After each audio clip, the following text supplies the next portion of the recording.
if overall the circumstances in which it occurred are within its terms of reference. Grooming which took place out with the establishments themselves may, depending on particular circumstances, be within the terms of reference. Now, the Government has established already a statutory public inquiry that has the ability, as Lady Smith has confirmed, to examine issues in relation to grooming gangs.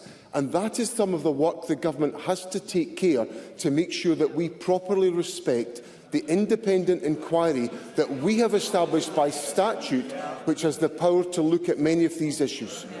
Russell Finlay. Desperate deflection. The SNP have repeatedly closed the door to the Scottish Child Abuse Inquiry for grooming gang victims in the past, and they will continue to do so. On Tuesday, I met a grooming gang victim known as Taylor, along with her mother. They then, that afternoon, went to meet John Swinney. They, along with other victims, have lost all trust in Angela Constance. John Swinney is continuing to defend a Justice Secretary who misrepresented an expert, misled Parliament, misled the public and misled victims. Everyone in this chamber, no matter their politics, should expect honesty from government ministers. And if mistakes are made, they should at least be corrected. If John Swinney won't sack the Justice Secretary, we will give Parliament the chance to have its say with a vote of no confidence. So will the First Minister order his MSPs to support his failing Justice Secretary? First Minister. President, it's really important that I make clear to Parliament that the Government has no ability whatsoever, indeed we would break the law, if we tried to close the door of any route of inquiry of the Scottish Child Abuse Inquiry. And more to the point, Lady Smith would have none of it from the Scottish Government. So it's important that... Thank you, First Minister. I'm sure members will agree that robust scrutiny is possible without shouting from a sedentary position.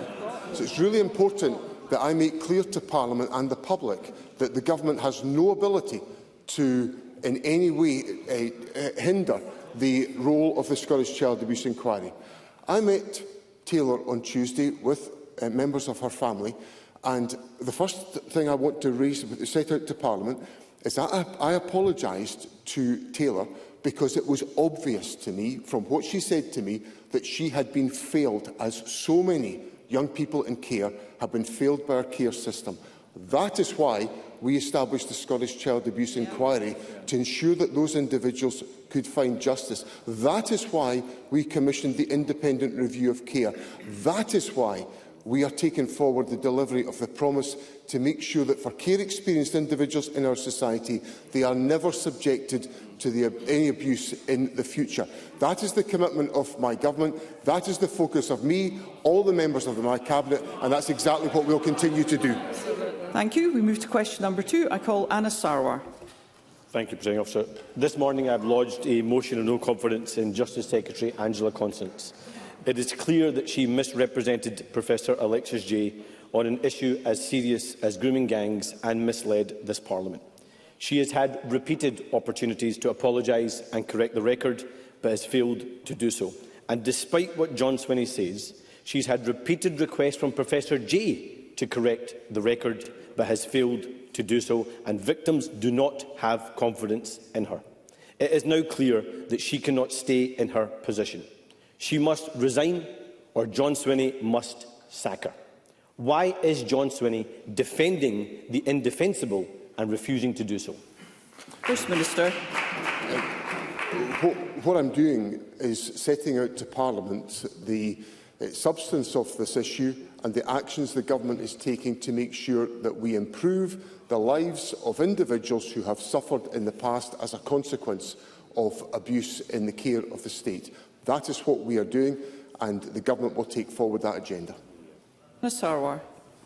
It's clear that victims have lost confidence in the Justice Secretary, and it just looks like a First Minister trying to protect one of his own rather than doing the right thing by victims across the country.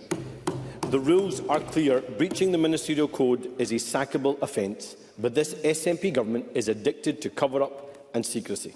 The truth is that Angela Constance isn't just a stranger to the truth, she is a stranger to competence as well. Our justice system is in utter chaos. Violent thugs have joined the ranks of those being released early from our prisons. A sexual predator is less likely to end up in jail now than 5 years ago. Hundreds of drug dealers go unarrested. Shopkeepers are left to defend themselves from professional gangs of shoplifters, and violent crime is on the rise, with more and more children falling victim. Angela Constance and the SNP are soft on crime, but experts at cover-up. So will John Swinney explain to Scots why this incompetent and untrustworthy Justice Secretary is still in post? First Minister. Let me address what I think is the right thing to do. And the right thing to do was what we did. What Angela Constance did in 2015 was to set up the Scottish Child Abuse Inquiry when she was the Education Secretary.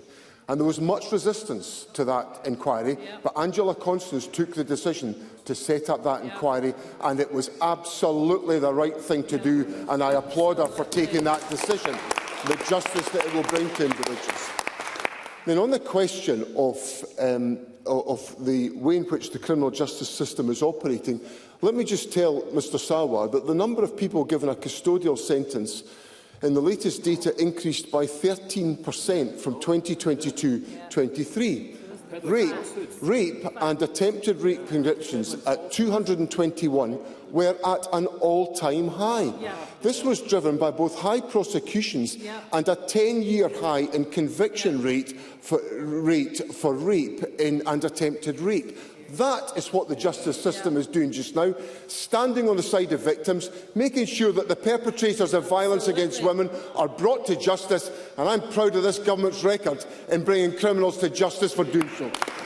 Anna Sarwar. Victims don't believe you, and they don't buy it. The First Minister talks about doing the right thing in 2015. Do the right thing now. Do the right thing now and sack the Justice Secretary.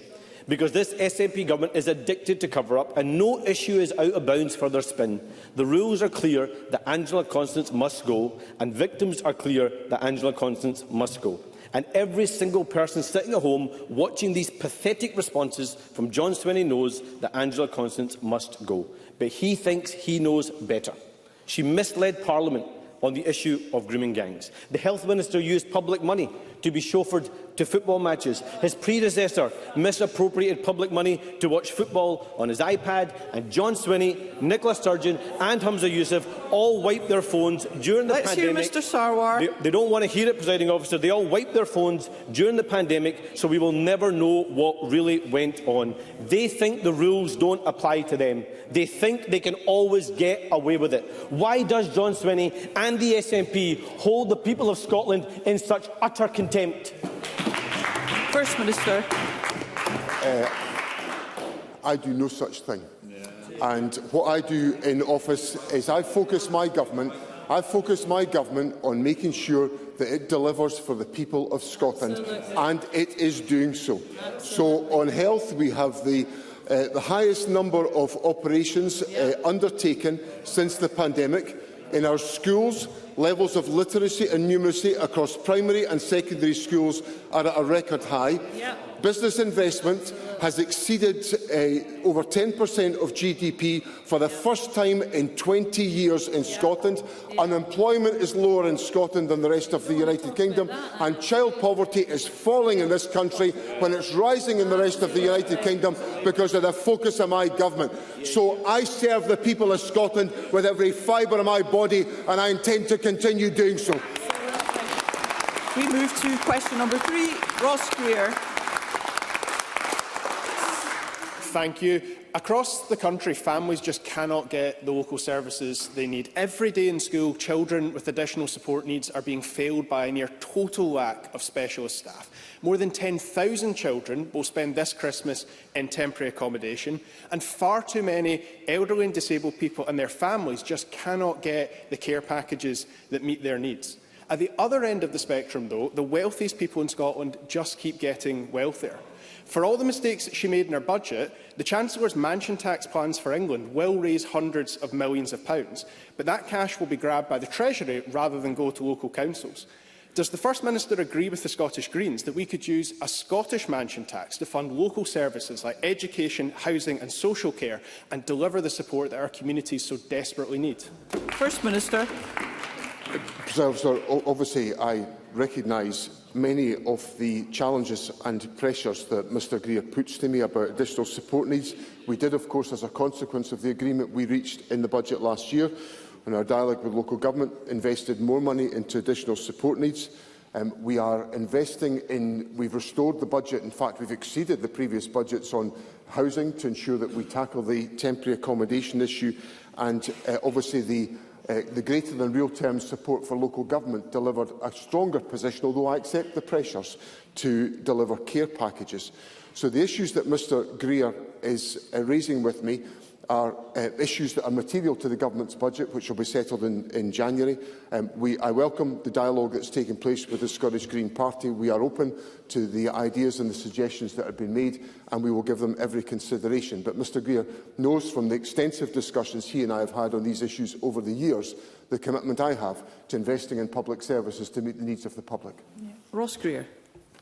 I appreciate the efforts that the First Minister and his Finance Secretary have made to take into consideration the budget proposals the Greens have already made. But this is an opportunity that I don't think we can afford to miss. The Chancellor's English mansion tax is definitely overcomplicated and a limited way of achieving a progressive outcome. But it is progressive to tax the wealthiest people in the most valuable houses fairly. 2 years ago, the Scottish Government developed proposals for far more effective changes to council tax for higher bands. If those proposals were dusted down and the changes made to bands F, G and H, it would put a desperately needed £126 million into local services. That's enough for thousands of additional support needs teachers or social care workers. The First Minister surely agrees with the Greens that our local services need more funding and that it's only fair to ask wealthier people to pay their fair share so that we can deliver it. First Minister. There's a lot in what Mr Greer said that I agree with, and as he knows, the Government has taken the decision, which of course is not warmly welcomed in Parliament, to ask people on higher incomes to pay more in taxation than they would if they lived in other parts of the United Kingdom, and I think that's the right thing to have done. I think it's exactly the right thing to have done. So we will consider other proposals. Mr Greer knows that he's involved in discussions with the Finance Secretary and the Minister for Public Finance, and obviously I'm fully across those discussions, and we look forward to coming to conclusions when the Government's budget is set out to Parliament in January. Question number 4, Marie McNair. Thank you, Presiding Officer. To ask the First Minister what assessment the Scottish Government has made of the potential implications for its work to eradicate child poverty in Scotland of the UK Government's child poverty strategy. First Minister. Presiding Officer, any measure taken by the United Kingdom Government that helps us in our work to eradicate child poverty is welcome.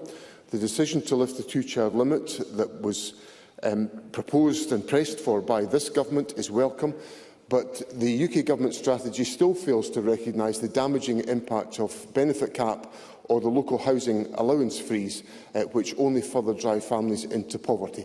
We will continue to engage with the UK Government on these questions, and of course we will be setting out to Parliament in March the next Tackling Child Poverty Delivery Plan, which is our statutory responsibility to do so.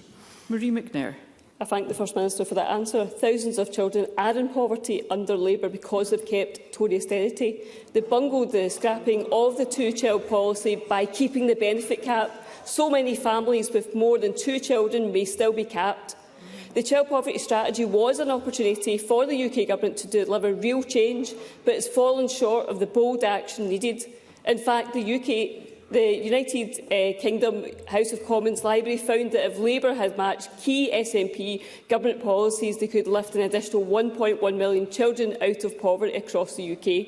While Starmer struggles to get a grip on the ever-growing poverty levels across the UK, what assurances can the First Minister provide to the people of Scotland that the SNP Scottish Government will do everything it can to reduce child poverty here even further? First Minister. Presiding Officer, the action this Government is taking is making a real difference, and the focus, I can assure Marie McNair that the Government's focus in Scotland will remain absolutely on eradicating child poverty. and it's a central issue for discussion in the Government's budget. The decision of the UK Government to scrap the two-child limit comes after sustained and concerted pressure from the Scottish Government and charities, and it's welcome. But of course there are other measures needed, and the Government in Scotland will be taking those steps in relation to the budget. I committed that should the UK Government remove the two-child limit, the resources that this Government was going to spend on that would be allocated for other anti-child poverty measures, and I reaffirm that commitment to Parliament today. Thank you. Question number 5, Miles Briggs. Thank you, Presiding Officer. To ask the First Minister what assessment the Scottish Government has made of and the support it is providing to childhood dementia awareness. First Minister. I thank Childhood Dementia Scotland, a collaborative partnership of experts and organisations set up by Alzheimer's Scotland, for their work to raise awareness of the issues associated with childhood dementia through their new report. There is clearly more work to be done to understand the causes and the impact of childhood dementia, but what we do know is this is caused by a number of rare genetic conditions. That is why we are collaborating with NHS Education for Scotland and NHS Inform through the Rare Disease Action Plan to improve awareness and understanding of rare conditions among healthcare professionals and the public, and we will of course carefully consider the recommendations set out by Childhood Dementia Scotland. Miles Briggs. I thank the First Minister for that answer. At lunchtime, I'll be hosting a roundtable in Parliament alongside Alzheimer's Scotland to discuss the report's findings, which was published yesterday. Most people will not know that, or be aware of these rare genetic conditions that affect almost 400 children here in Scotland and cause symptoms of dementia. The report's provided some really important evidence on prevalence and gaps in support and the impact this is having on families across our country. Despite the courage, though, and resilience of families living with childhood dementia, too many families feel isolated and having to fight for the support that they need, as childhood dementia just doesn't fit into many of the current pathways. So can I ask the First Minister if he and the Health Secretary will agree to meet with myself and campaigners, and for the Government to really consider the key recommendations in the report around childhood dementia being placed in the National Dementia Strategy, as well as developing national standards and better research in Scotland as well? First Minister. I'm grateful to Miles Briggs for highlighting this issue and for the important research work that is being carried out, and I welcome the fact that he will be meeting with campaigners and experts on this subject today. I would of course be happy to meet with him and representatives of the organisations with the Health Secretary to look at these questions. Mr Briggs essentially makes an argument which I accept entirely, which is the way through this is not to try to fit individuals into services, but to make sure services meet the needs of individuals, and in this case vulnerable children with acute health requirements. It's what I would call person-centred care, and it has to be at the heart of our health service. And if we embark on our discussions considering how best we can deliver that proposition, then I think we can make progress. But I'm very happy to take forward those discussions. Carol Mockin. Thank you, Presiding Officer. Can I thank the First Minister for his words on this matter? In Scotland, there is no framework, consistent referral pathway or single approach to the care of children with dementia. Sadly, 50% of children with dementia die by the age of 10. So does the Scottish Government recognise this as an urgent issue, and would it provide an official response to the Dementia Scotland's recently published report on childhood dementia? First Minister. Yes, we will provide that response, and I think the answer that I gave to Miles Briggs will be how I will advise the Government to respond, that it should be in the frame of pursuing person-centred care, because Carol Mochan made the point that, sadly, for many of the children who are affected, their life expectancy is relatively short. So maximising their life expectancy so that every precious moment is available for their families to be with them is so absolutely vital. So I will ensure these issues are reflected in the Government's response to the research work that's been carried out. Question number 6, Jackie Bailey.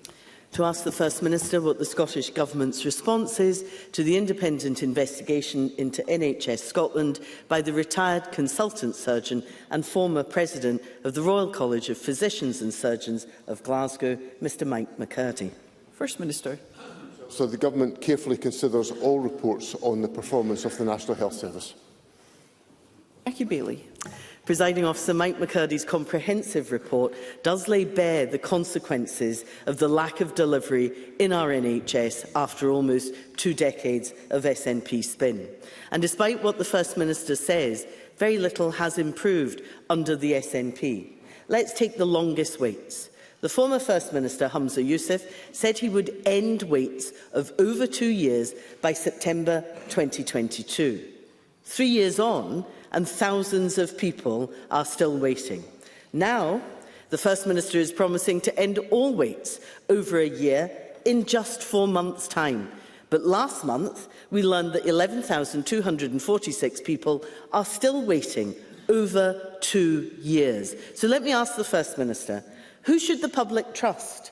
The SNP, who overpromise and always underdeliver, or Mike McCurdy, respected consultant, who says that more of the same will not be enough? Isn't that why Scots cannot afford another 5 years of his failing SNP government? First Minister. So before I come on to the substance of Jackie Bailey's question, one of the issues that will affect the performance of the National Health Service is the upsurge in conditions that put incredible pressure on the National Health Service. So today we have had from the Medical Director of NHS England the statement, and I shall read it, from the NHS National Medical Director, Professor Panda of NHS in England. This unprecedented wave of superflu is leaving the NHS facing a worst-case scenario for this time of year.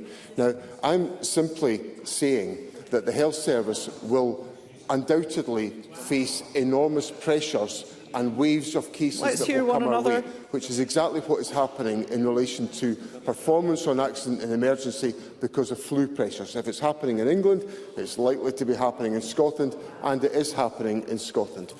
Now, Mr McCurdy on Monday said that his strongest advice to the health service, to the Scottish Government, should be a relentless focus on delivery. And I want to reassure Jackie Bailey that's exactly what's here just now. That is what is going on, which is why over the period since April, new outpatient waits over a year reduced by 17.9%. In the same period, the waiting list size for new inpatient and daycare procedures over 52 weeks has reduced by 26.1%. It's why the number of GPs are increasing, because this government is relentlessly focused on delivery. So there's nothing for Jackie Bailey to worry about, because as we saw from the opinion poll yesterday, nobody trusts the Labour Party on the NHS, but more people trust me and the SNP on the National Health Service. Emma Harper. First Minister, the evidence is clear that Scotland's NHS is turning a corner with downward trends across nearly all waiting list indicators. To suggest otherwise does a huge disservice to our fantastic NHS staff, and I suggest that Jackie Bailey and her colleagues think twice of the impact of their scaremongering of our health and social care system in Scotland and how that is having an effect on the wider population, and also perhaps reflects on their own colleagues in Wales and England's own dismal records before coming to ours. Let's hear Ms Harper's question. Can the First Minister advise how the SNP Scottish Government is working to deliver our NHS health service in Scotland to continue to drive down waiting times and invest in a well-funded, well-supported NHS for those who need it? First Minister. Well, President Officer, the first thing we do in relation to that point is that we put in place the record financial settlements for the National Health Service, which the Labour Party couldn't bring themselves to vote for in the first place. What we also do is that we put the investment in to make sure we increase GP numbers. We put in the investment to make sure that operations performed at levels we haven't seen since January 2020 before the pandemic. We see an increase in the number of diagnostic tests performed, and of course, as I've just repeated to Jackie Bailey, long waits over a year are down and down for 5 months in a row. So what this government is doing is focusing on the people's priorities. We're tackling the issues in the National Health Service, and we're delivering for the people of Scotland. Thank you. We move to constituency and general supplementaries, and I call Tess White. Presiding Officer, and this can't be blamed on the super flu. Aberdeen's new maternity hospital is facing further delays, more than a decade after it was first given the go-ahead. The Baird Family Hospital was originally planned to open in 2020, but more setbacks have meant it may not be finished until 2027 at the earliest. That's 7 years late. And millions of taxpayer money has been spent on rectifying design flaws. Local women are paying the price for this incompetence, while staff are struggling to cope with rising waiting times for maternity services, gynaecology, breast screening and breast surgery.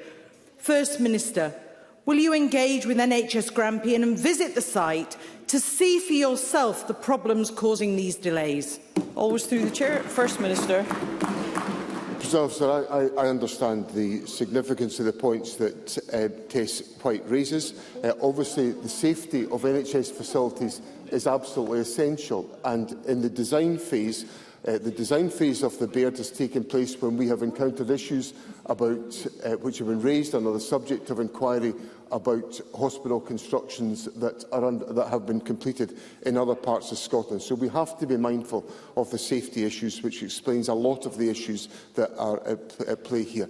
The Health Secretary engages in detail with NHS Grampian to press for the earliest possible progress, because I totally accept the importance of these services being available for Tess White's constituents, and I assure her of that relentless focus on these issues. But we have to be mindful of the safety considerations that must be applied in all cases. Thank you. Christine Graham. Thank you very much, Presiding Officer. The First Minister will be aware of the significant financial pressures in the voluntary sector with inflationary energy, food costs and, of course, that increased national insurance. It is such that the Scottish Society for Protection of Cruelty to Animals is having to look for voluntary redundancies. In fact, that increase in national insurance is costing alone an extra $400,000 a year. Does the First Minister share my concern that the SSPCA will have to cut its services at the very time post the festive season when there will be an upsurge in demand as unwanted pets given as Christmas presents as a novelty, and when that novelty wears off, they are rejected or simply abandoned? And I declare an interest as convener of the cross-party group on animal welfare. First Minister. Christian Graham raises a serious issue, and we are all concerned about the sustainability of the third sector because of the additional costs they are having to meet due to the increase in employee national insurance contributions, which has been a very significant factor for all sectors to deal with, but very significant for the voluntary sector. I'm very happy for the Government to cooperate with the SSPCA in any way that we can to ensure that their important advisory and support services are available at all times during the year. Daniel Johnson. The First Minister will be aware that over recent months the University of Edinburgh has been embarking on cost-cutting measures, including 350 voluntary redundancies, salary freezes and reduction in hours. Constituents of mine have brought forward a communication circulated by university where it's outlining the possibility of compulsory redundancies. The UC estimate that this could result in 1 in 8 jobs being lost. But it's not just Edinburgh University. Yesterday, Strathclyde University announced plans for 70 job cuts. So does the First Minister accept that this is the result of long-term underfunding of Scottish universities by the Scottish Government? But more importantly, what does the First Minister say to university workers that will be contemplating a Christmas where they don't know if they'll have a job in the new year? First Minister. I think the issues are complex in the university sector because the stance of the UK Government, for example, about migration does not help the university sector. It does not help in relation to the attraction of international students, which is one of the very significant factors that's affected the resources of the university community. I, of course, accept that the Government publicly funds a proportion of university income, and these issues will, of course, be the subject of debate in the budget. But, of course, in the budget last year, Mr Johnson never supported the budget. So the universities would have got nothing, according to Mr Johnson, because he wasn't prepared to support the budget. So I simply encourage Mr Johnson to engage with the Government, and we can all make progress in supporting the universities and supporting their employees into the bargain. Aki Dunbar. A new report from the CBI has shown that business investment in Scotland has risen to a 20-year high, in contrast to a fall across the UK. The success for Scotland's economy comes despite the UK Government's tax on jobs and low-growth model. Can the First Minister advise how the Scottish Government plans to build on this momentum and continue to deliver economic growth, even with the limits of devolution? First Minister. The report from the CBI is very welcome because it indicates that business investment in Scotland has risen to a 20-year high, in contrast to a fall across the rest of the United Kingdom.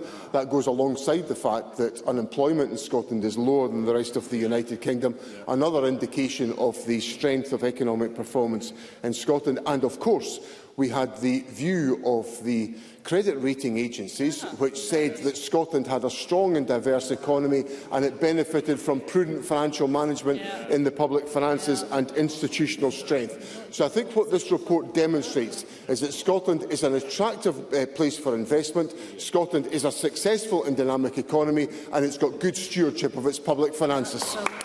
Pam Gossel. Thank you, Presiding Officer. On Tuesday, I had a very constructive meeting with the Chief Constable, Jo Farrell.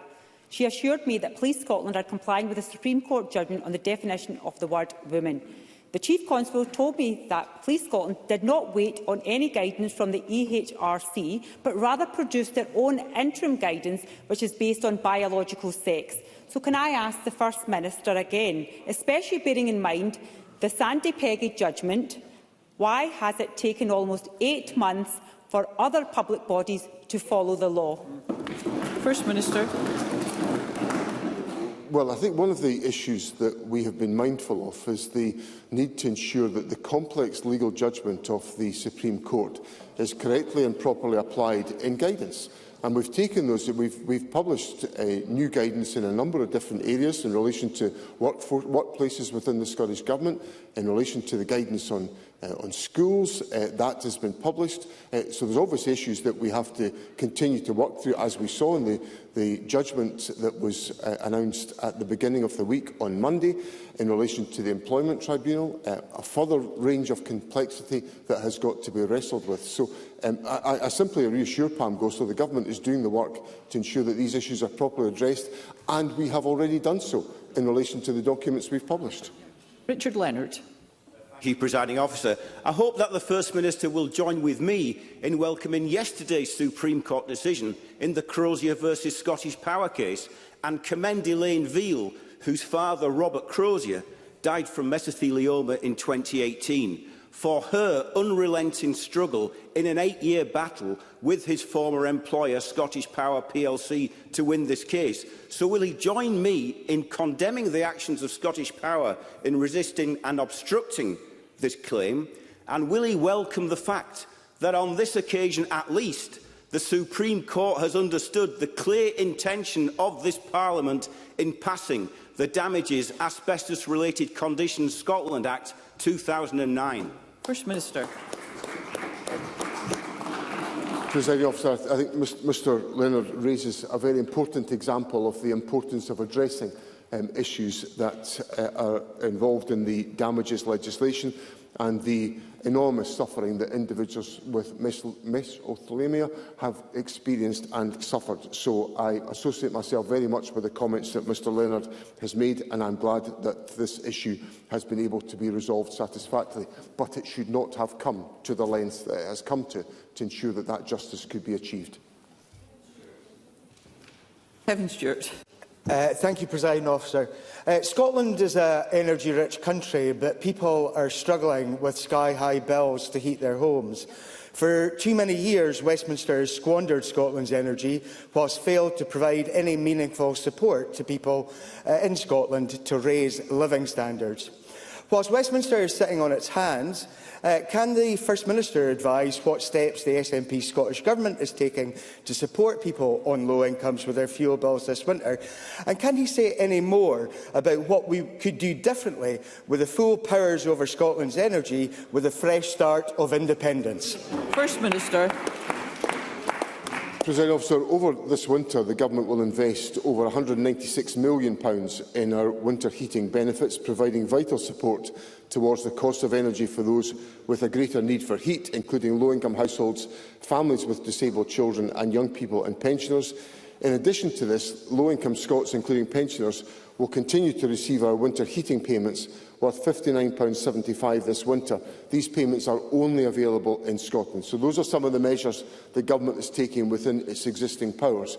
Of course, people in Scotland are attracted by the very clear argument that with the enormous energy potential of our country, it is vital that that energy potential benefits the people of Scotland. So with all of the generation capability that we have, it is absurd that we have such high levels of fuel poverty, and it's only the Fresh Start of Independence that will address that issue.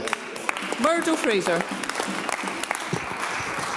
Thank you, Presiding Officer. Hospitality and self-catering businesses across the country, already suffering from rising costs, are reeling this week from a rates revaluation that sees, in some cases, a threefold increase in the bills they are likely to face, which they simply cannot afford. Now, I know, and the First Minister knows, the assessors are independent of government, but ministers do set the statutory framework, the rules, the assumptions, the timetables and the methodology under which the assessors operate. So will the First Minister take urgent action to address this issue before yet more hospitality businesses have to close their doors? First Minister. I understand the concerns that Mr Fraser is raising with me, and as he correctly says, the assessors act independently on this question. But I am concerned by the detail that I am hearing about some of the decisions that have been arrived at, which is why the Minister for Public Finance is already engaged in considering the implications of these issues and what is driving the changes in the methodologies that are producing these results. So I assure Mr Fraser that the issue has already been addressed by the Government. It is an important issue because it will affect the sustainability of many businesses as a consequence of the proposed changes, and that is being pursued by ministers at this time. Mercedes Vialba. Thank you, Presiding Officer. 7 prisoners in their second month on hunger strike are now at risk of death due to their deteriorating health condition. They're part of a larger group of political prisoners being held under special terrorism conditions due to alleged association with proscribed group Palestine Action. I oppose the ban on Palestine Action. I support those who have protested against the ban, and I add my voice to the call for their immediate bail while awaiting trial. On behalf of my constituents in the North East region who care deeply about this issue, can I ask the First Minister if he will join me in opposing any curtailing of human rights, intimidation, discrimination and victimisation of those who oppose genocide? First Minister. Presiding Officer, on the question of human rights and the liberties of individuals, I am a very strong supporter of human rights, and I have deep anxieties about what I'm hearing about the consideration that is being given to curtailing the application and the scope of the European Convention on Human Rights within the United Kingdom. I think the obligation to observe ECHR has been one of the great developments during my lifetime, which has strengthened individual rights, and we are the better for it. So I'm concerned by the direction of travel on that question, and I assure Mercedes Vialba of my support on that question. Indeed, I'll be attending a Scottish Human Rights Commission event in Parliament this evening. In relation to the custodial decisions, obviously Mercedes Vialba will appreciate that these are decisions arrived at by the application of law within the United Kingdom, and it would be inappropriate for me as First Minister, who has to observe the rule of law, to make any comment about independent decisions arrived at by prosecutorial or judicial authorities. Faisal Chowdhury. Thank you, Presiding Officer. My constituent, who is on NHS waiting list, recently received correspondence from NHS Lothian informing them that if they did not confirm within 21 days whether they wanted to remain on the list, they would automatically be taken off. Whilst I understand that this policy is in line with government guidance, I'm very concerned that it may be resulting in a vulnerable patient, such as elderly and those with special educational needs, missing out on essential treatment without their consent. Will the First Minister agree to instruct ministers and officials to review this policy to ensure that vulnerable patients are not being struck off waiting list unfairly? First Minister. Well, any individual who requires healthcare treatment should get that healthcare treatment, and that's the simple premise of the National Health Service, and that is applied in all circumstances. Obviously, it is important that we have up-to-date information on the medical conditions of individuals to enable us to plan their treatment, and that is exactly what the National Health Service does. And Craig Hoy. Sorry. Thank you, Presiding Officer. SNP-run Dumfries and Galloway Council is today set to vote on the controversial £68.6 million White Sands Flood Defence Scheme, which is opposed by many residents and businesses. The Scottish Government is expected to fund 80% of this project, despite serious questions remaining about its impact and its effectiveness. Given that the Scottish Government faces a massive budget black hole, and Dumfries and Galloway Council could potentially be closing rural schools to deal with its own financial crisis, will the First Minister now withdraw his Government's financial support for this project, which looks to do more harm than good for residents, for businesses and for the local economy? First Minister. The issue of flooding at White Sands has been a long-term issue, and there has been significant parliamentary and political pressure for there to be a scheme put in place. There have been a number of very well-designed flood prevention schemes put in place in different communities in Scotland that have provided respite for families who are affected. And I simply observe that there is some early weather information that suggests very heavy rain in the southwest of Scotland over the course of this weekend. So there are challenging circumstances out there at all times. Now, obviously, this is a scheme that is being developed. These schemes are developed locally.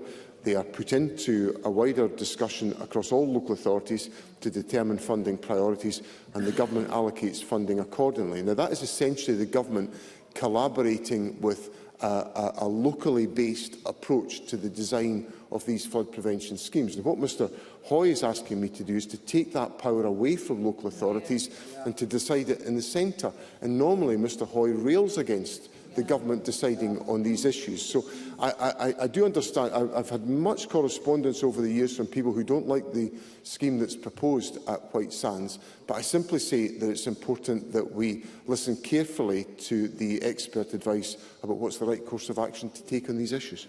Thank you. That concludes First Minister's questions. The next item of business is a members' business debate in the name of Daniel Johnson, and there will now be a short suspension to allow those leaving the public gallery and the chamber